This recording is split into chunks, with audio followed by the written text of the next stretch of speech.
In India there lived by the banks of a stream a hermit whose prayers chose applause for their theme. He gazed at the flowers and he smiled at the sun. Then he clapped with delight, Lord, he cried, oh, well done. Well done, Lord, oh, very well done. The mountains that laugh with the gypsy clouds, the fields smile to welcome the sun. All nature sings praises aloud. The fields smile to welcome the sun. All nature sings praises aloud. The tree stands to show their elation. A day on God's earth has begun, and every true heart in creation in speechless wonder is bound. And every true heart in creation in speechless wonder is bound. Well done, Lord, oh, very well done. The joy that you've planted in children's hearts, the thrill known in bearing a son, the hope when a trial departs. The thrill known in bearing a son, the hope when a trial departs. The gladness of men in their neighbors, of youth in its victories won, are joys of the proof of your labors. How wonderful, Lord, are your arts. Are joys of the proof of your labors. How wonderful, Lord, are your arts. Well done, Lord, oh, very well done. At last I've discovered the mystic key, the world's joy, oh, secretive one, replies to your sweetness in me. The world's joy, oh, secretive one, replies to your sweetness in me. For here in my heart lies the answer, your love shedding light like the sun. All life seems to leap like a dancer, when gazing I see only thee. All life seems to leap like a dancer, when gazing I see only thee.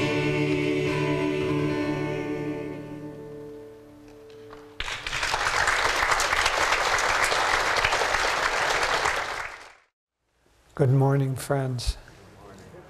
So this is the end of a really glorious week. I want to thank you all for coming and thank those also who joined us online.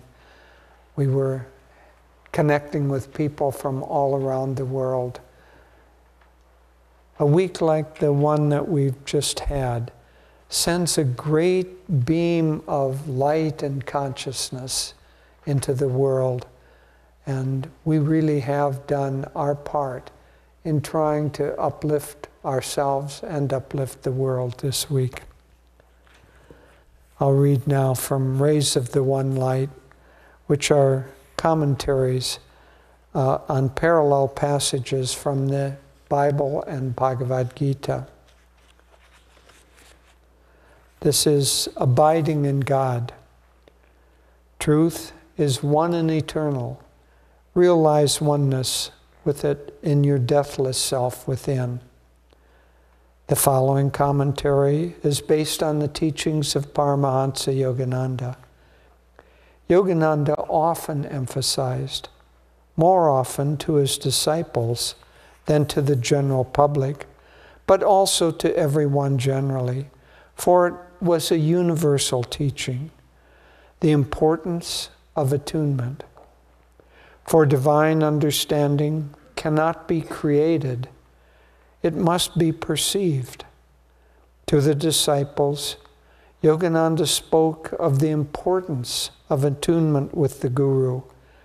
To others, he urged the importance at least of attuning oneself to higher consciousness. Can an eagle rise without support from the sustaining air? Jesus Christ said in the Gospel of St. John, chapter 15, I am the vine, ye are the branches. He that abideth in me, and I in him, the same will bringeth forth much fruit, for without me ye can do nothing. If man abide not in me, he is cast forth as a branch and is withered, and men gather them and cast them into the fire, and they are burned. If ye abide in me, and my words abide in you, ye shall ask what ye will, and it shall be done unto you. Herein is my Father glorified, that ye bear much fruit, so shall ye be my disciples. How can we abide in him? Jesus says, if my words abide in you, by words, he meant not only his spoken words, but his vibrations, his consciousness, of which words are only an expression. We must abide by the teachings, but we must also absorb those teachings into ourselves, that they become our own experience.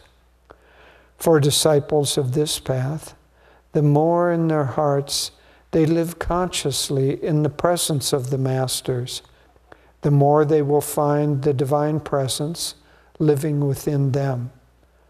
And for all truth seekers, whether disciples or not, the more they live sustained inwardly by the awareness of God's presence, the higher they will find themselves soaring in wisdom and joy.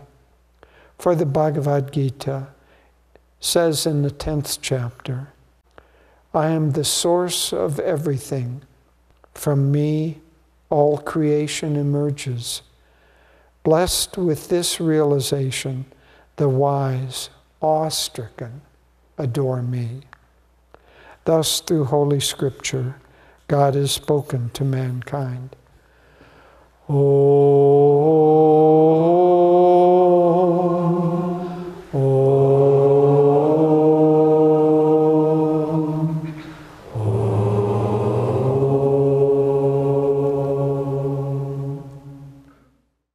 Good morning again.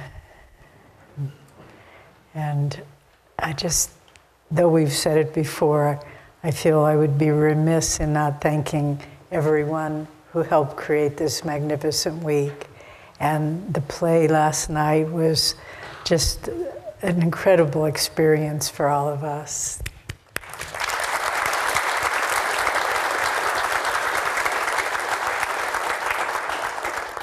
And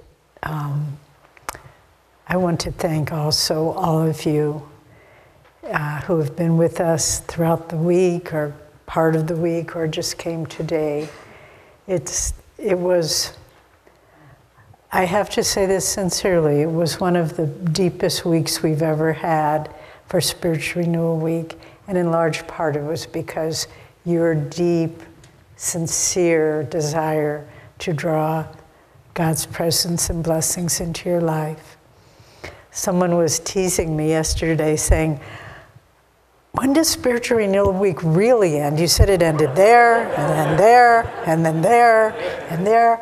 And then I thought about it, and also, it doesn't end after Sunday service because the children are going to be performing a little concert up on the piazza during lunch. But then I realized Spiritual Renewal Week never ends. It's a state of mind. And so it doesn't have to end when the speaking stops. So I'll begin by reading this beautiful prayer demand from Whispers from Eternity, very fitting for our week and for our topic today. In the temple of united hearts, it befits not thy lily tender feet to dance on the stony soil of hard hearts. On the petals of my sympathy for others, May thy tenderness dance forever.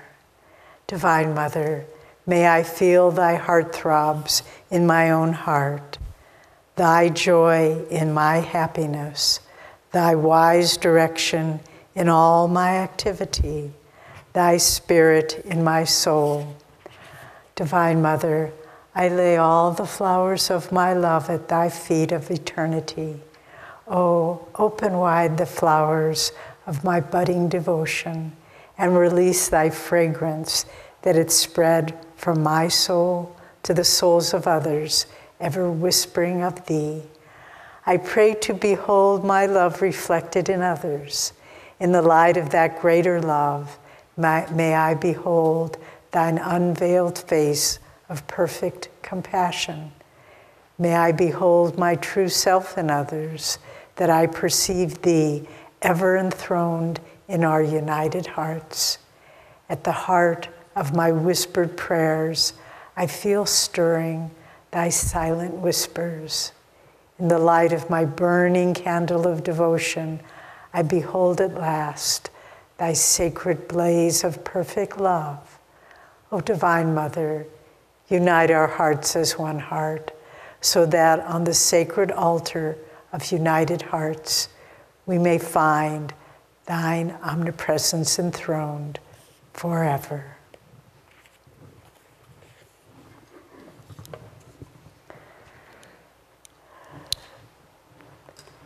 So, the reading from the Bible and the Gita today is very much aligned with what we've been talking about all week, uplifting ourselves and helping to uplift the world.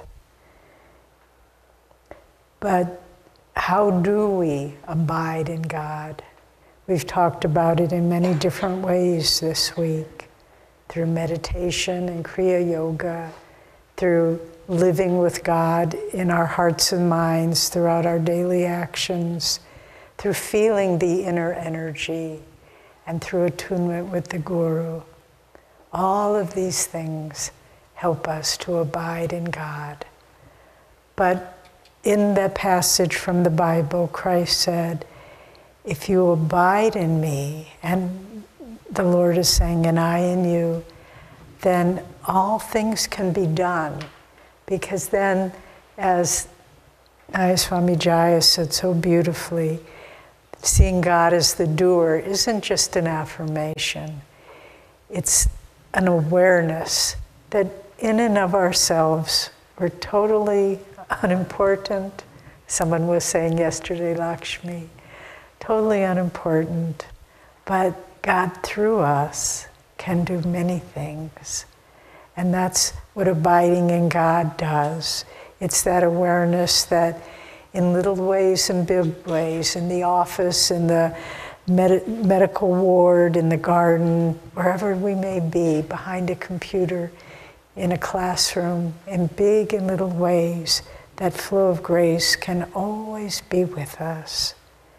But then there's a cautionary statement in the passage from the Bible where Christ says, if you don't abide in me, bye Jai. He was with us during the meditation. It was so sweet. If you don't abide in me, then it will be like your branches will be trimmed and cast into the flame, meaning that the potential for God's life force and consciousness to flow through you will be stopped. And it's a truth that I've observed in my lifetime. If someone is striving for higher principles, striving for truth, and then they say, oh, I'm not so sure, I think I'm going back to my old way of life. You see a very subtle diminishing in their energy field and their consciousness, and it's as though a portal onto their higher self begins to close down. And we all need to be aware of this, because it isn't just I'm leaving the path and denouncing all this, but it's those little parts of our mind that say, I don't really have to do this. this is just a little bit, the bar is too high, I'm going to lower the bar a little bit. You know, on the spiritual path, unfortunately, wish it were different, but it's not. We don't have the option of lowering the bar. The bar only goes in one direction, and that's up and up and up. Does that mean it's struggle? No, no, no. It means that our energy wants to rise that way, but be mindful. Be mindful of those parts of yourself that say, I'll take this much of it, but not that. And the part that you say, not that, that's usually the area where you're going to find liberation. But then, finally, and this is the most beautiful part in this passage from the Bible, Christ says, when you abide in me, much can be done, and by your fruits, people will know you are my disciples. So, in other words, it's what we've been talking about all week. By doing what we can to attune ourselves to God and sharing that light, even if you're in a little cell in a monastery, if that's your consciousness. You know, in Florence, Italy, there's a beautiful monastery that the great medieval monk and saint Fra Angelico used to live in, and now it's more of a museum. And you can go in there, and he was an artist, and he painted just the most simple, radiant murals on the walls of each of the little cells in that monastery. And you go in there, and it's just, you realize, oh, there was a little monk that lived here 400 years ago. And he lived in that little cell, and he looked at that beautiful image of Christ, and he probably never left. But you could feel the sanctity still in that room. And so too, by their fruits, you will see that they are my disciples. And one of the last talks that Swami Kriyananda gave here at Ananda Village, then he went on to India and Italy, and he left the body in Italy. And I believe it was his birthday. It was in we didn't have this temple yet, it was in that the teaching temple. And we have a beautiful video of it. And he was reminiscing about his life. And he said, I've done many things in service to God and Guru in this lifetime, but the thing that I'm most proud of is all of you. And it wasn't like a parent is proud that a child gets good grades or whatever. He was proud because he saw we were trying to live with God and in God. And he was happy because that was one of the goals of his life, was to help people dedicate their lives to God. And he saw that we all were able to do that, or at least we were trying. We'll keep our talk rather short this morning because we have several surprises for you during service. But one of my favorite passages from Swami Kriyananda's autobiography, The New Path, I'll read it in a bit, but it's in the chapter talking about Master's passing, one of the last chapters. And he starts off talking about the creation of the universe. And he said, scientists determine that the physical universe is manifested in this way. Maybe there's a little random atom floating in infinite space. And the next atom, maybe, I don't know where scientists get this, but 17 miles away. I don't know how they measure. Okay, let's get out the GPS and 17 miles to the next atom. But anyway, that's what they say. So 17 miles away, and then just as though by randomness, but I doubt that it's really random, they come into maybe two molecules start to associate with each other. And they create a little more of a magnetic vortex. And maybe they draw a third and a fourth and more until the magnetic field of all those atoms can extend for millions of miles.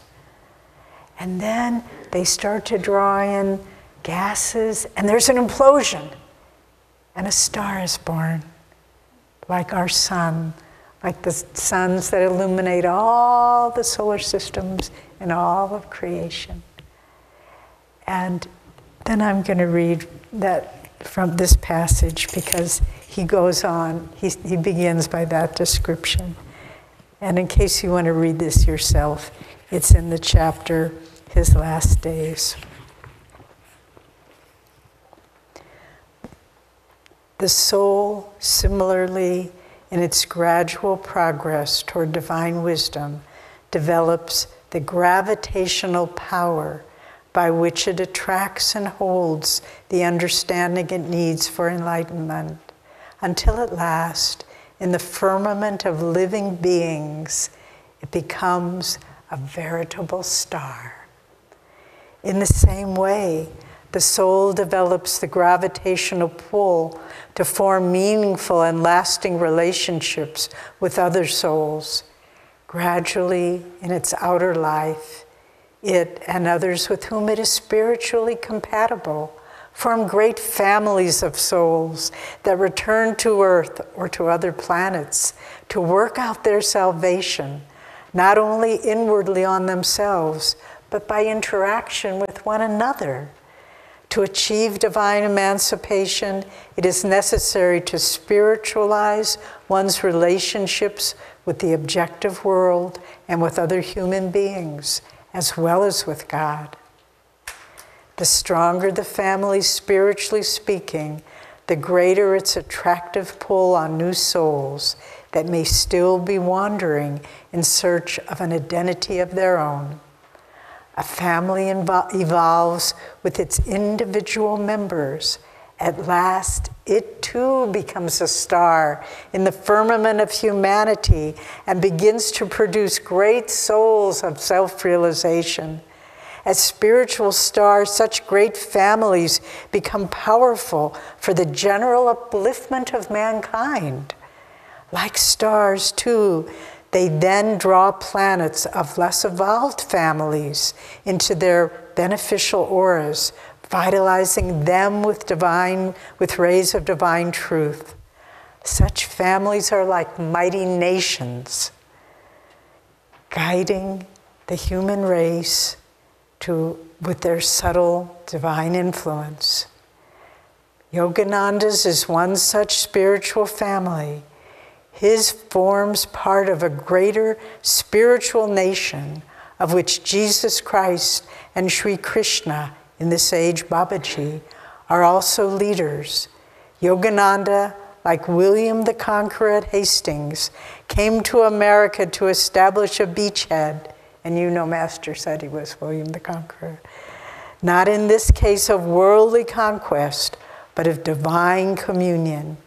Many have been born and are being born in the West to assist him in this mission.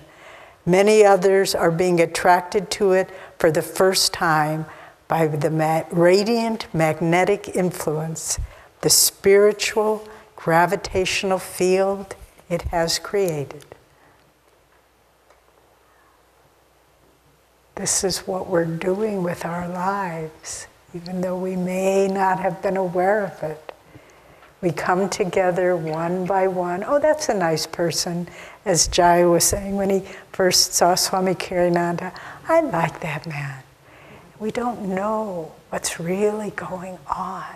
But little by little, the magnetism of that divine friendship, of that compatible spiritual dedication, it draws us to one another, lasting for a lifetime, these friendships, many, many lifetimes, not just one.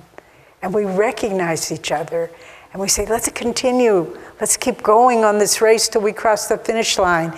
And as we move this great, mighty spiritual nation forward, others are drawn. And it begins to change everything.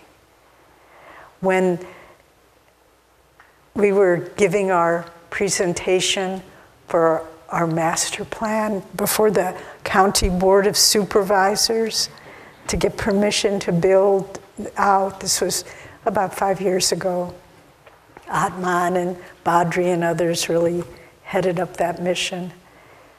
Before the Board of Supervisors, the local county officials, who are not spiritually based people by and large, good people, but they said, if all of Nevada County were like Ananda, we wouldn't have problems of crime, of fire problems, because we've done so much to protect the area.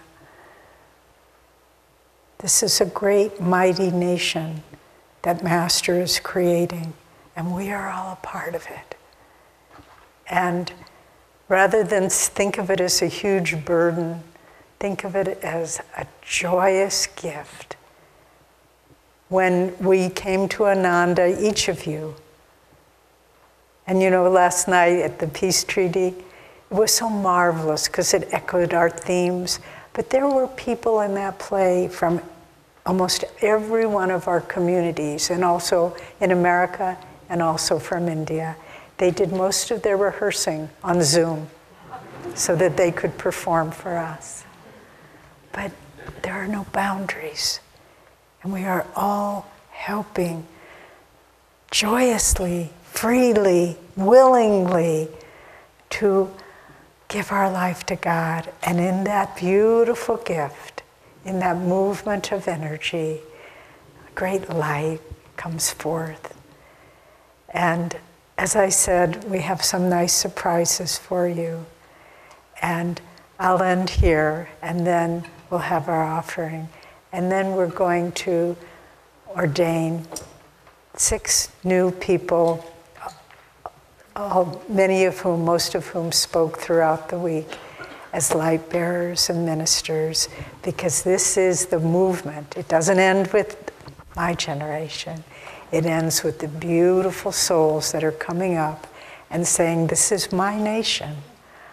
I am a member of Ananda, and I will spread this great work throughout the world to the full extent of my ability.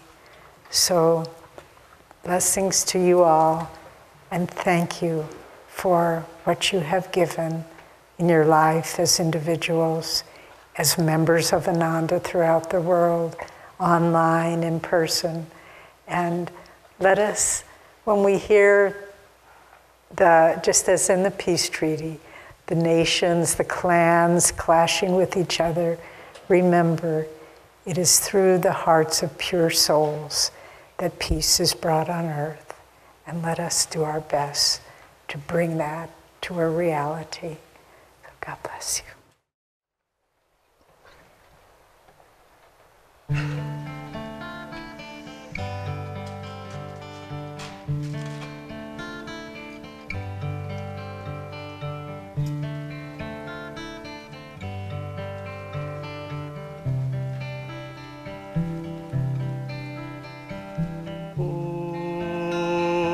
Master, may thy joy fill our days.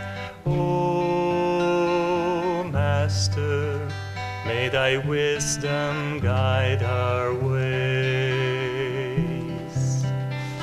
The time has come for us to see that there's but one reality upon the earth and high above, the truth that all was made from love.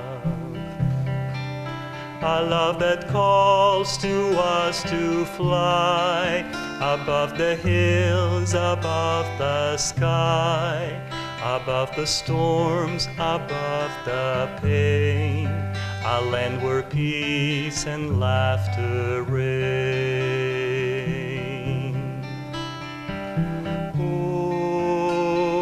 Master, may thy joy fill our days.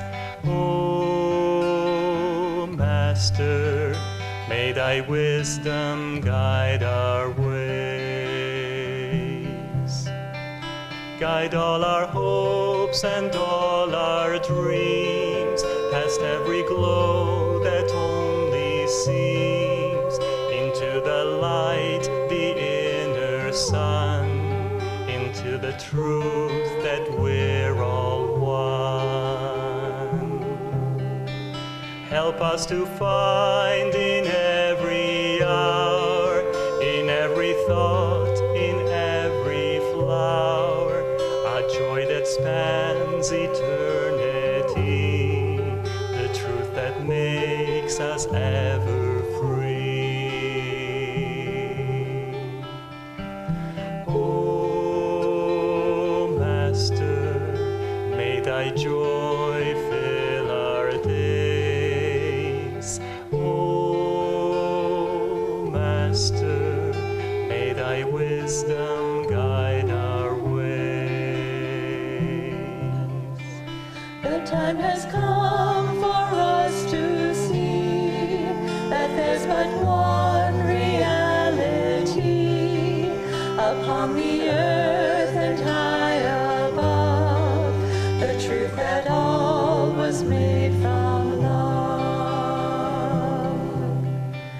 A love that calls to us to fly above the hills, above the sky, above the storms, above the pain, a land where peace and laughter reign.